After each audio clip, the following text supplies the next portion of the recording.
Well, hello there, beautiful people. Welcome back to another episode of the Sara Show, the podcast where I talk all things medicine to acting and honestly kind of anything else that I want to talk about. That's why it's called the Sara Show. But thank you so much for clicking on another episode. I'm very excited for today's episode because I'm going to be answering all of your questions. So all of the questions that you guys asked me over on Instagram when I did a story all the way into last year, you guys. Thank you for your patience. I don't know why I'm just getting around to this now, but I'm very excited because the questions were very, very good. And yeah, I think it's about time I got into them. Obviously, a lot of these are career related. So for those of you who don't know me and it's your first time tuning into this podcast, my name is Sarah. I'm a medical doctor and I'm also an actress. And I've been sharing more of my journey as a creative, learning to be an actor, auditioning, applying for jobs, all of that jazz while balancing it with like the realities of everyday life.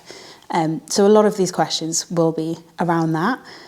I feel like that's all the introduction that you need. Let's get straight into the questions. Just a disclaimer, that there's always a disclaimer, let's be honest. I haven't pre-prepped these answers and I have a feeling I might regret that. Like I probably should have read through them and been like, this is what I want to say to this one and that and that. So, you know, this might be a bit of an on the whim chatty podcast, but I think that's fine, right? That's what podcasts are for. Right. First question. And I'm not going to say the names of the people who've asked these questions because I didn't actually get consent to that and consent matters. So I'll just read the questions. But if you wrote one of these and I answered it and you're happy to be known, then leave me a comment, let me know. Right, so first question.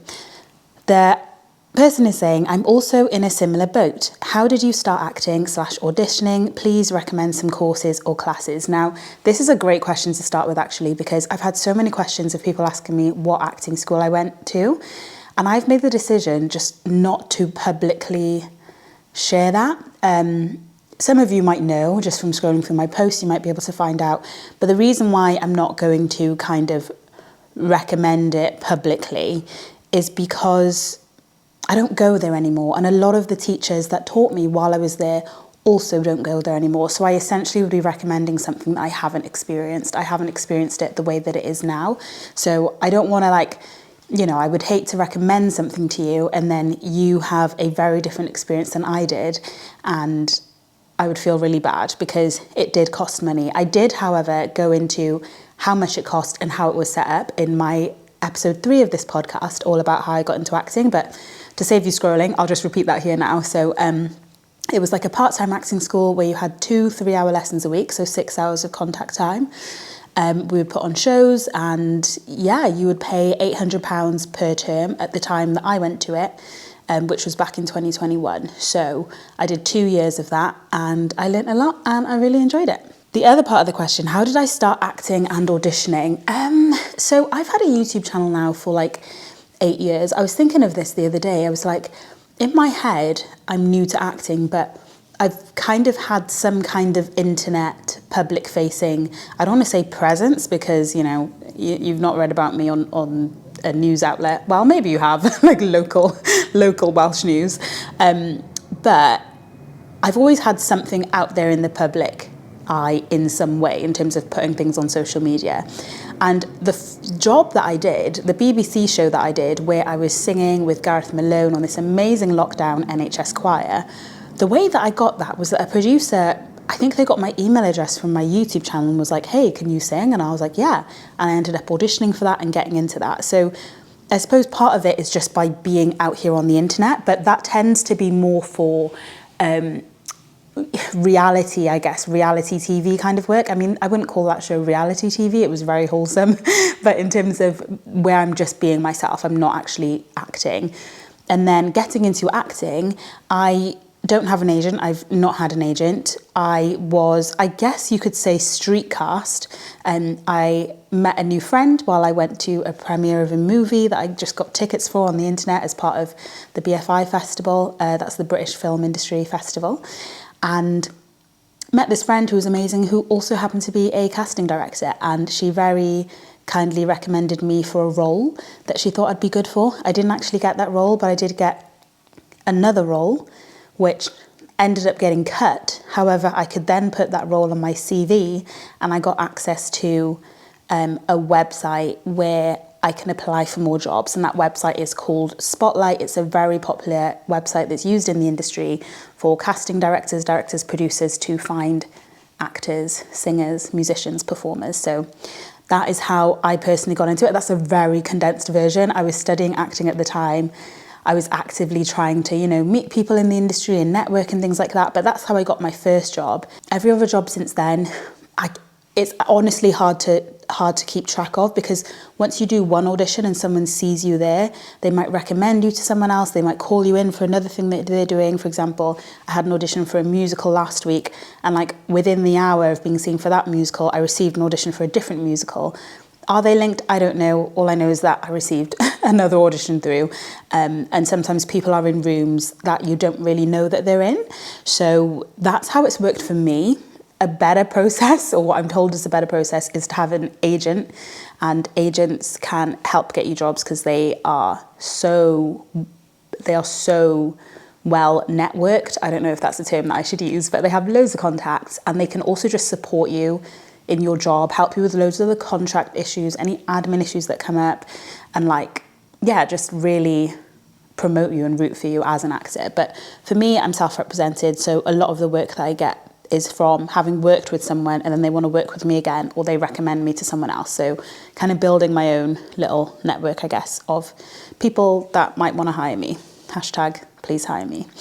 And I think that's that for that question, right? Yeah, I think that's that for that question. Next question.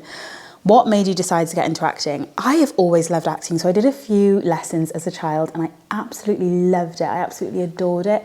I can't remember a lot from it. And I think I just find it hard to know whether I was 8 or 12 years old. I was somewhere between those ages. And my mum put us in for some acting lessons because my mum used to do theatre back in Nigeria. She was a brilliant actress. And she put us in for these acting lessons. And I can't remember why, what, where, how, but all I know is that I loved it. I would listen to Norah Jones, the woman, the wonderful singer who does that song that's like, sunrise, sunrise, feels like morning in your eyes. I would listen to that song on the tape player, whatever we used to use. I had this pink and purple scarf that I would fling over my shoulder and I felt like an artiste. And I loved the acting lessons. I had one audition as a child, which was for Doctor Who. And I remember reading the script. This was, I can't remember how old I was. Let's just say 10 to be safe. I was around about 10 years old. And I had done probably 4 lessons. I literally did one handful or maybe a term of lessons maximum, but it wasn't for long. And I got this audition. I remember reading the script and it was to play the child in one of the main families in the show. And I remember thinking, well, it's not going to be a black family. I just remember as a child just thinking, well, I'm not going to get this job because I'm black. And no one said that to me. My mum didn't say that to me. My acting teacher didn't say that to me. I was just like, there is no way the main family on this show is going to be black. And also probably being in the audition room and seeing that the parents that I was reading with were just not going to be cast as my parents. But I remember being really nervous in the audition. And one thing I remember is my mum basically telling us that, she couldn't send us to those lessons anymore because they were expensive. And so I had to stop and I begged her. I really wanted to carry on, but couldn't. And then I guess I kind of just carried on with life, and by life I mean I did athletics and I loved athletics. I would carry on singing in my church. So I'm a member of, I'm a Christian and I go to church. I've been since I was a child and I've always volunteered on the church band and stuff. So I was always, I guess, on stage in a way, even though I don't know if it's okay to say that about church band because it's definitely about God and worship. But I was, getting used to being on stage and singing and doing those things. And then at A-level, I studied music. Now, again, you might think that's not acting, but I was part of the Musical Theatre Society and we'd do these not little plays. I loved the plays. I thought they were a big deal, but we would put shows together and I loved that. So I did music to A-level. Then when I went to uni and studied medicine, it was a lot harder to find the time, but I just made the time. I really made so much time to be able to do the uni's theatre productions, and not the main theatre productions, but the Theatre Guild Society. So I got cast in a few of their productions and it was mainly singing, But, you know, if you're properly performing, singing is a form of acting as well, in terms of how you're telling a story and portraying the emotions of the song and the character. So I did that. And then fast forward then to working as a doctor, the whole pandemic happened. I was back in Cardiff working full time in medicine. And I did this show that I mentioned earlier, the BBC show, where I was again singing, but basically just creating work. I was watching Netflix because there was nothing else, you know, we couldn't go out anymore. It was lockdown. And I really came to the belief and the conclusion that, like, the arts are so healing, that like what we do in medicine is super duper important, but the arts are super duper healing, and I want to be part of them. I want to help tell stories, share stories, and I just really felt passionately that this was what I wanted to do. So I decided to apply for acting school, and you know, there's so much more to that story in terms of, yeah, there's a lot more to that story. Maybe I'll do a whole podcast episode on it, but that is kind of the long and short of it. It was that I'd always kind of loved it as a child, lived my life, and then I was like, no, like, why did I stop this? I want to do this. And so I just applied to acting school, got in, and started learning how to act with no massive plan of how it was going to work, like career wise. I really took it one day at a time, which looking back I think was brilliant. I think I definitely did overthink stuff, but then I kind of didn't. I just started taking action and was just like, okay, we'll figure that out. We'll figure out how I'm going to swap that shift in order to get to my acting class. And that's kind of how I did it, like day by day. All right, next question. Did you feel guilt? I feel it. Graduate 2025. I know deeply it's not going to fulfill me. Oh, I want to give you a hug. And I feel like I need to message you directly, to the person who wrote this. It's really interesting. It's such a funny thing, guilt in medicine, I think, because it is such a respected and beautiful career. We can be built up a lot in the eyes of the public, and by the public I mean friends, family, and in our own eyes, right? It's an honourable title to be a doctor and to work in healthcare. It's something to be really proud of. You have a lot of responsibility. You have responsibility for people's lives. And so you get to a point, right, where you've taken on that responsibility, but it's also a job. So there's this term that gets used a lot called vocation. And it got to the point to me where I almost felt like that term was being abused in the area where I was working. It was being abused. I was like, you know, you'd flag something up and someone would say, oh, it's a vocation. And I kind of started to dislike that term. I was like, it's also a job. And I think that, yeah, just a reminder that it's also a job. You can have a vocation where you feel called to help people, and you can still help people. Working full-time for an employer, for example, for the NHS, is a choice and it's a job. And you have the right to choose what job you do and how you earn money, you know, how you pay your bills. You have the right to choose that. And there is no amount of emotional manipulation. And I don't think anyone, as far as I'm aware, does that intentionally, but it is something that sometimes we can do to ourselves. We can really pull at our own heartstrings until we forget the fact that it is a job. It is a job that you chose. So when you say that you're graduating in 2025, that means you worked really hard. I don't know if you're a doctor. I don't know if the person who wrote this is a doctor, but you chose that. No one forced you, or maybe they pressured you, but there was an element of choice in that. And in the same way as you can choose something, you can unchoose something. So I guess maybe I should speak personally for me. For me, how did I feel guilt? Yes, hugely. I felt guilt because one thing that I had to do was that when I stopped working full-time for the NHS, I had to locum. Now, if you know anything about being a locum doctors can get paid more than regular doctors because they are essentially called when there's an urgent gap needed. So say if someone calls in sick for a night shift tonight, they need a locum doctor, you call the locum doctor who is sat at home with nothing booked in and can come in at short notice. It's paid more because it can be less frequent work. there was a lot of bad PR, I would say, about locum doctors at one point, because so many doctors were getting overwhelmed with the NHS, and so we're going less than full time, so doing more locum work. And I remember reading articles about locum doctors cost the NHS this much, and when essentially the need to locum is the result of a system that is the need for locums is the result of a system that's not working in some way. There were many times where, for me, I would have much rather been on contract if I had been allowed more flexibility within that contract, but that's just not something that is allowed for very much in medicine. And so I felt guilt about that. I felt guilt about being a locum. I don't feel guilt about that anymore, largely because I suppose I realised the realities of it and my responsibilities, in terms of my responsibilities to myself and to my family, and my responsibilities to my patients. I'm a much better doctor when I am rested. I'm a much better doctor when I'm rested.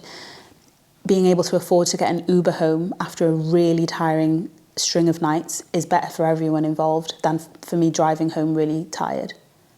Do you see what I mean? Like, I realised that I can't pour from an empty cup, so I have to fill up my cup. So that guilt, that thing of like, oh, I have to give. If you martyr yourself, you can't save anyone. And I think that is unfortunately what a lot of doctors get pulled into, is being a martyr. And while it's really noble and honourable, it's the most frustrating thing to see, because it basically means that you see good medics lay down their happiness, their life, their well-being in order to continue being a good medic. And at one point, their cup is going to run dry, and then you can't pour out of an empty cup. And it's not something that I expect from anyone else. Like, I don't go up to people and say, how many years have you served for our dear NHS? Are you giving up your youth for our NHS? I would never do that, because it's people's choice, right? There are some people who have never worked in the public service. They've always worked for private companies and whatnot. And I do not begrudge them that. I think that is completely their choice. And so I think it's important to give yourself the same credit, that actually you're allowed to make decisions for you and yourself. Just because you have been able to get through a degree and graduate does not mean that you have to stick with that degree for the next 30, 20, 10, 5, 3 years or months. And I think it's kind of crazy how we will literally guilt ourselves into sticking to a decision that was made when you were 17. Like, you should have seen some of the stuff that I wore when I was 17.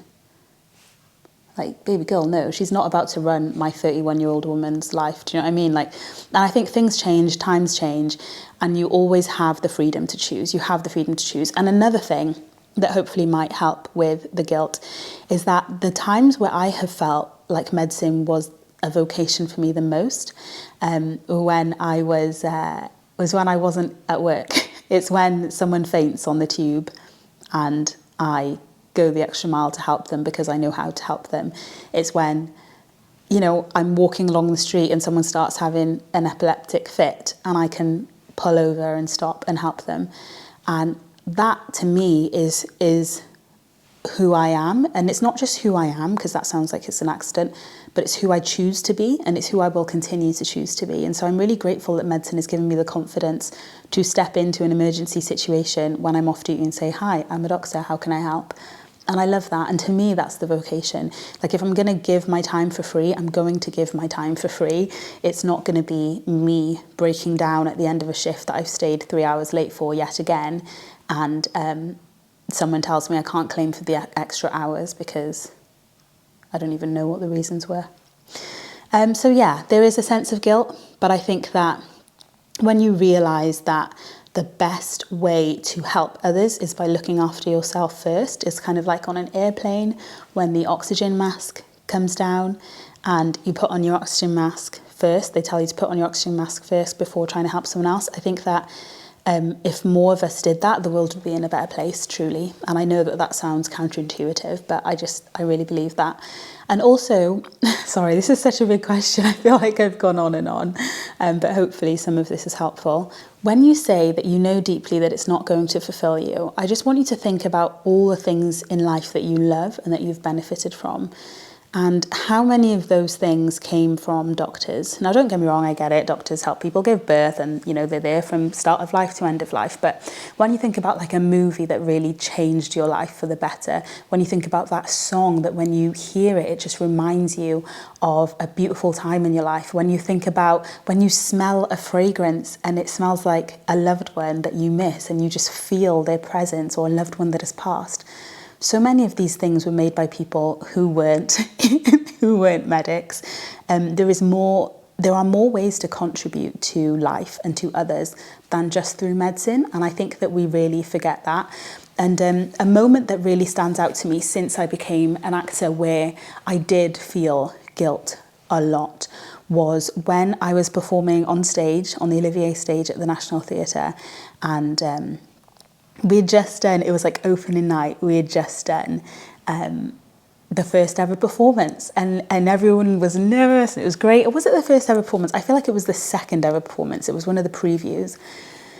And halfway through the show had to be stopped because someone fainted.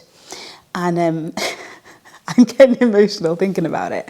But basically, they called out, "Is there a doctor?" And as I mentioned before, like I've always seen my vocation as a doctor as how I give myself, not just in work, but also outside of work. So there has never been a moment where someone has asked for a doctor that I've not been like one of the first ones there. So I was genuinely on autopilot. I was in full costume on stage behind a curtain because we used curtains in the show. So it was very much during a scene. And I went to walk out. I went to walk out to the audience, and then my stage manager stopped me, and I looked at him and he looked at me and he was like, "Wait." And I was like, "Oh my gosh."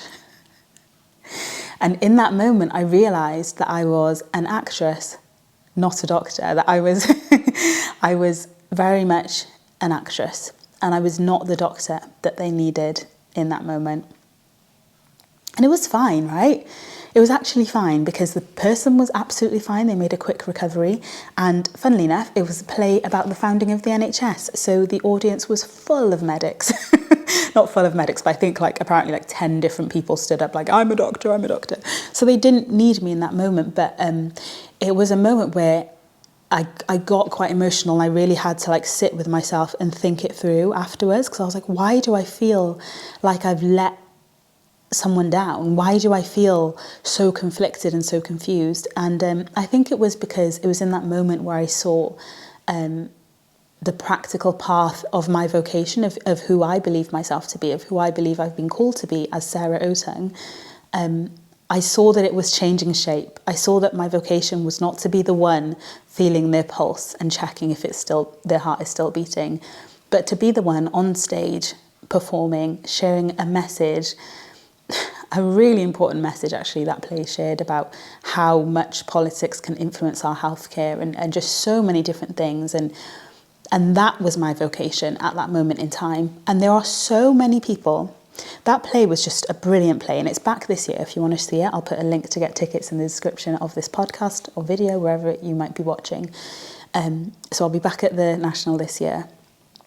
But that play, the number of people who were moved by that play, who left comments, wrote to different members of the cast and the team, saying how beautiful it was and how much it inspired them, and how pivotal it was. You know, we put that play on during an election year. You know, it was such a movement of a play showing Welsh history, showing the history of the NHS. It was a beautiful play. And I was part of that. And I'm really grateful to be part of that. I don't take that for granted at all. But and I'm not saying, you know, the play, by God's grace, would have happened whether I'd been in it or not. But you could also say that the person who fainted would have been helped whether I was there or not, right? There were other people to do that. But there's more than one way to help people and to bless people. It is not just in saving lives that we can save lives. And I mean that so dearly. It is not just by saving lives that we save lives. It's not just through medicine that you save lives. You can do that through art. You can do that through music. And so when you say, to the person who wrote this question, when you say that you feel like it's not going to fulfill you, I think that's a really important thing to sit with and to think about and to take seriously, because because there is so much that you have to bring into this world. I believe that God has put in you something that you can bless other people with. And the only way that that will come into being, the only way that that will come into fruition is if you choose to make it come into being. You know, I don't believe that God forces us to do one thing or another. I believe that he can lead us with our desires, with our inspirations. I suppose what I'm trying to say is that there are so many ways to bless humanity. And if you're finding that this one doesn't feel aligned to what you are called to do, then I think it's worth finding the one that does. And also, I would say that time isn't lost. The amount of time that you've spent doing your degree and studying, that's not lost. For me, oh my goodness, being a doctor, working as a medical doctor has made me so much of a richer, wiser, more empathetic person. It has given me so much perspective on how blessed we are to be alive and to be healthy and to be able to pursue our dreams. And it has made me appreciate love so much, because I really believe that love is like the most beautiful thing that we can experience in this life. And I got that by being a doctor, by working as a doctor. So just because there were difficulties there and I chose to pivot doesn't mean that I lose all the benefits of that. You know, when I walk on stage or when I pick up a character to study and to act and to perform, I carry with that all of my experiences. So it's okay to change your mind, is what I would say. It really is okay. And in fact, I think it's a really beautiful thing to take ownership of your life and to shake off the guilt, to just decline the guilt, say no, that you're a person too. And the last thing, hopefully, because I've spent a long time answering this question, I do apologise, but the last thing I'll say about this is that one thing that I try to do is I try to treat myself as I would like my future daughter to be treated. So if my future daughter came up to me and she was like, oh, I've done this career, I've done this degree, but I don't think it's for me, I'm not fulfilled, what would I want to be able to say to her? What would I want to be able to see in her life? I would want to be able to see her fulfilled, passionate, believing in herself, taking brave steps, being wise, being true to who she is. That's what I would want for my future daughter. And I think sometimes we don't love ourselves in that way. And I think it's so important to want good things for ourselves. It's okay to want good things for yourself. It's okay to want to go home feeling full and happy instead of overwhelmed and stressed and burnt out. It is not only okay, I think it's a good thing to want those things for yourself. And one thing I always say is that what I want for myself, I want for everyone. So I don't need to be better than anyone. I don't need more than anyone else. I want blessings for everyone else, and I also want them for me. I don't want anyone to be out there burnt out and working for less than they're worth. I don't want that for anyone. I want everyone to be paid generously and I was going to say fairly, generously. I truly want that for everyone. You know, I'm not one of those who will say, oh, but what about how much this person gets paid, or what about how much this person gets paid? I want everyone to have all that they need and more to give. I truly want that. And I think that if we allow ourselves to want good things for ourselves, if more people allowed themselves to want and go for the good things that they want in this life, I think we'd have so much more joy and peace and so much less like envy and striving. So yeah, if you were your own beloved child, I don't know if you have a child, or, you know, think of someone who you love and you feel a sense of like guardianship for, someone who you deeply love, try to give yourself the advice that you would give them. Try to give yourself the grace and kindness and understanding that you would want to give to someone that you love. And I think hopefully that will help you navigate any feelings of guilt, and just know that guilt is just not the final say. It is not the final say. And I think if you're feeling guilty about thinking of leaving a career, I don't know, sometimes I think that might be a bit of a red flag. You know, it's almost like if you went to a partner and you're like, oh, it's not working out, I'm really unhappy, and the only reason you wanted to stay was out of guilt. I don't know, might be a bit of a red flag. Okay, that's the last thing I'll say about that. Moving on to the next question. Speaking of partners, are you single? No, I'm very happily with my wonderful boyfriend. Next question. Are you still doing any medical shifts? You're amazing. I am still doing. Oh, thank you so much for saying I'm amazing. Love how I just like accepted and absorbed that compliment. Like, of course. No, thank you so much. That's very kind. I am still doing medical shifts, so I work part-time as a locum doctor. All right. Oh my gosh, another question about guilt. You guys, maybe I should do a whole episode on this as well. Fellow doctor that quit medicine for a startup here. How do I kill the guilt? Oh, this guilt has to go, you guys. If you have worked as a doctor, I don't care if it was for 6 months or 60 years, thank you. Thank you so much for going through all of the revision, all of the hard work. You don't owe me anything. You don't owe anyone else anymore. You've already given enough. Thank you. That is what I will say. I'm just not doing this whole guilt thing. I feel like I need to properly sit down and think about this and write a good podcast about how to deal with guilt, because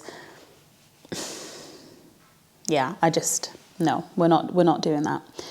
Biggest lesson you've learned from this experience? Oh, that's a good one. Biggest lesson I've learned from this experience. And they've said the lessons can be about anything professional or personal. I would say one lesson that I've learned is to get over myself. And I mean that in like the most beautiful way. Because there were times where I was in a room full of really amazing people, way out of my league, and the imposter syndrome got so much. And the way that I've learned to deal with imposter syndrome is to stop thinking about yourself. Like, stop thinking about, am I good enough? What do I bring to the table? Blah, blah, blah, blah. Oh my gosh, it's boring. It's so boring. Like, stop thinking about me and just start appreciating the room that I'm in. Start thinking about other people. So if I stop focusing on whether someone thinks I'm good enough, instead I can start thinking about how blessed I am to be in a room with this person with all the experience that I get to learn from. And so, yeah, getting over myself in terms of when someone would compliment me or when I would get elevated to a position that I had imposter syndrome and self-doubt, it really brought up my beliefs about humility. I think that sometimes we think humility is like saying bad things about ourselves, right? Someone says you're beautiful and you say, oh no, I'm so ugly. Someone says they like your hair and you say, oh no, it's such a mess. But I really do think that humility is the ability to speak the truth about yourself and to accept and speak the truth about yourself. And I think that involves that when you've been blessed with a position or an opportunity, that you are humble enough to accept it gracefully without beating yourself up about it. You have the humility to step into it and to do your best without obsessing over yourself and how you might be coming across. And so that's something that I'm still working on, because it's very easy to just get really self-focused and self-critical on whether you're good enough and whether you're this enough. But I think getting over myself is really good, because there were some moments where I actually was so anxious about whether or not I was doing a good enough job that I actually impaired my ability to do a good enough job. And that was just insane. And once that happened and I spoke to people about it, my wonderful colleagues about it, and realised that they all suffered with the same thing. And I was like, why would you suffer with it? You're amazing. And I realised, oh, this actually has nothing to do with your skill level. It's all about the way that you're thinking and what you're thinking about. And so, yeah, that was a big one for me. Another thing I learned is that with God, all things are possible. Like, there's just no rules. Like, there are rules until there aren't any. Like, someone will say, oh, you can't do this. And then you do it. And you're like, why did you say that? So I think just knowing that, sometimes people will tell you you can't do something, but it's not because you can't do that thing. It's because they couldn't do that thing. And that's okay. They're just trying to give you advice from a loving place. But just because it was true for them doesn't mean it will be true for you.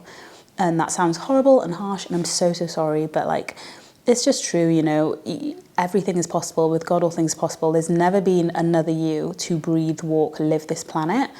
And so why are you looking for someone else to tell you what you can or can't do? They have no idea. They haven't got a clue. You're the only one who can, with your actions, with your dedication, with your hard work, you're the only one who can show us what you're capable of. So just knowing that there's really no rules, everything's kind of made up. It's actually just a load of people who made a load of rules. And sometimes they don't follow them. And sometimes they change the rules. And so just live your best life, YOLO. Right, next questions. If you could relive your transition, would you take any steps Would you change any steps you took, and why? Oh, this is a really good one, because I wouldn't say that I don't believe in regret. I definitely think you can regret some things, but I have quite a high threshold for what I will say that I regret, because I'm quite kind to my former self. Like, I tend to look back and say, do you know what? I did the best that I knew to do with what I knew at the time. I will always try and be quite kind to myself and say, I did my best and I didn't know any better. Of course I would do differently now because I know better. So that's not really fair to my former self. We're competing on different starting lines. Do you know what I mean? When it comes to this career, one thing that had been really difficult to manage was like finances, like paying the bills, doing this, doing that while pursuing acting. However, I'm really glad I went for it. And so I wouldn't necessarily change that, because I think if I stalled, if I had like deferred a year before starting acting school or whatever, I think I would have talked myself out of it. So I think sometimes you do have to jump in head first. And so hopefully by God's grace, I'll be able to say, everything worked out amazingly, no regrets. But in terms of what I would change, there are things that I would do differently now in terms of what would I do differently now? I mean, I was pretty uneducated. I feel like I could have done a bit more research before certain things, and I wouldn't have said stupid questions like, who's Meisner? So I think I could have been a bit more prepared intellectually, but I also think it was quite good that people knew how unprepared I was, because then they could help me. So yeah, I don't know. I tend to just justify everything that went wrong as to why it actually went right. And I tend to be a very optimistic person, so it's hard to really look back and see something terrible and not be able to see the good that came out of it for me. So even if I'm massively messed up, I'm like, yeah, but that taught me this. And that was a really important lesson. So if I undo that, would I undo the lesson? And I wouldn't want to undo the lesson. So yeah, I'm probably not the best person to ask that question, because I will just be positive about the most horrendously cringeworthy things that I've done. What advice would you give to others who want to make a similar career shift? Oh, I guess that's this whole podcast really, isn't it? I think I would give the advice of just take more action. Like, thoughts are just thoughts. They're just, they don't tell you anything. It's just you pontificating. You're just chatting. And faith without works is dead. You have to do something about it. Otherwise you'll just chat for like 30 years. So that would be my main advice. I think a lot of people think about doing something for ages, but they don't do it. And that is like crippling. Like, just do it. It's not, most things aren't as difficult or as scary as we think they are. We just think that they are. But once you do it, you realise it's not that bad. So yeah, when it comes to like changing career and stuff, I would say more action and less talk. Like, you don't actually need to spend 3 hours a day doing research on YouTube before you make an action. You can do both. You can take action alongside your research. How did you get confirmation from God about making this shift? Ooh, really good question. When I was younger, I was always, can I be frank with you? I was quite good at things. Like, I was naturally talented, which I've come to learn can be a blessing and a curse when you become an adult. If certain things, I wasn't good at everything, You throw me into a pool and you better give me a life jacket, is what I'll say about my swimming skills. But there were certain things that I was good at. I loved singing, I loved art, I loved music. It meant that when it came to choosing things like GCSE subjects, I was like, I want to do them all. How am I supposed to choose? Except from geography. Geography, dropped that with a smile. But everything else, I was like, I want to do them all. How come I have to choose? And then when it came to A-level, I was like, oh my goodness, how do I choose? Like, which one do I drop? Like, I want to do all of them.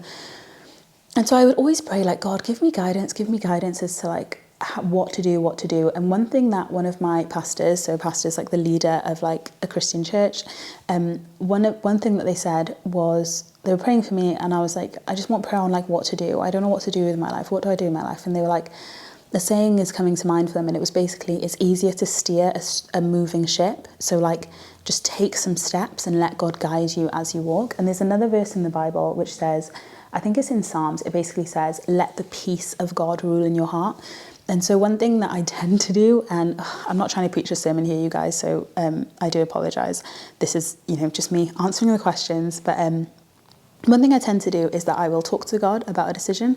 I'll pray about it, and I will make a decision. I will use the wisdom that he's given me, what I believe he's saying to me. I will follow how he leads me with his peace in my heart. And I found that really relieving. And one thing I always try to remind myself is that, I decide what to have for breakfast sometimes without praying about it, and I feel fine about that. And if there's a certain day where I feel like I feel God telling me that I should do this certain thing, I will follow that. But it's actually okay to decide to have breakfast. It's okay to decide to wear a blue jumper instead of a grey jumper. Sometimes we can actually make decisions, and I think that, don't underestimate how much you've learnt about how to live your life well already. Don't underestimate how much God has already taught you. There are certain things in the Bible that are like, love one another, do unto others as you would have them do unto you. So when you're making a decision, just factor that in. Is this showing love? Is it treating others as I would have them treat me? Am I being a good disciple of Christ? And so, I think we can definitely want that bolt of lightning in the sky to tell us, thou shalt become an artist. But sometimes I think that you can actually also just honour God in your decisions and in your choices and listen, and he will lead you. And it might look differently in different seasons. And, I'd always recommend praying about things, chatting to loved ones. I do think as well, though, when it comes to non-conventional decisions, for example, going into a certain career path, try to talk to people who are already in that career path, specifically people who have succeeded in that career path, because it might be difficult for someone who has never succeeded in that career path to tell you how to succeed. It just might be difficult for them. And that's okay. That doesn't mean they're a bad person. It doesn't mean that they can't love you, but it might mean that you want to be aware of where you're getting your advice and who you're getting your advice from. I hope that's been helpful. Oh God, I pray that was okay. What does my working week entail now as an actress? So I've been vlogging this over on my YouTube channel, which has been really interesting and fun and kind of difficult, I'm not going to lie, because I had an audition and then I didn't get the part and it was a bit sad. But my working week generally looks like me emailing people, putting myself forward for different auditions, and then learning lines, rehearsing for auditions, going on auditioning, filming tapes. And I mix that up around my medical work. So I do shifts on the ward between that. And then I also have this podcast. I have my YouTube channel where I film, edit and vlog. And I'm also writing a play. So I'm writing a one-woman play, which I'm going to put on later this year. And I'm really excited about that. And I have my Aristocrat's Girlfriend series, which is an online series, which I film, write and edit as well. So, and acting also. So yeah, my week can be pretty all over the place. Aside from that, I go to church, I see my friends, I see my boyfriend, see my family, and that is pretty much it. Pretty standard. All right, fabulous. And those are all of the questions. Someone said, why so pretty? You're so kind. You're so kind. Says you. Says you. Thank you so much for all of the questions that you guys left me. I'm really, really grateful. And I'm grateful to you for listening to this. I know that this one has been a bit of a different podcast, right? It's a bit left, right, centre, here, there and everywhere. But I hope that you've enjoyed listening and that you found it interesting. And if there are any thoughts that have come up for you, then please do leave a comment letting me know. I'm really enjoying doing this podcast, so much. And I'm so grateful to you all for listening. So please do share these episodes with friends, family, co-workers, people who you think might enjoy it. And I will continue making them for you. Don't forget to rate the podcast, wherever you're listening to it. Please rate it highly and the platform will recommend it to other people. Join me over on my Instagram, TikTok and YouTube, because I'm sharing so much more of my day-to-day and the practical things of how I film tapes, all of that over on those channels. Thank you so much for watching. I love you and I will see you in my next video. Bye.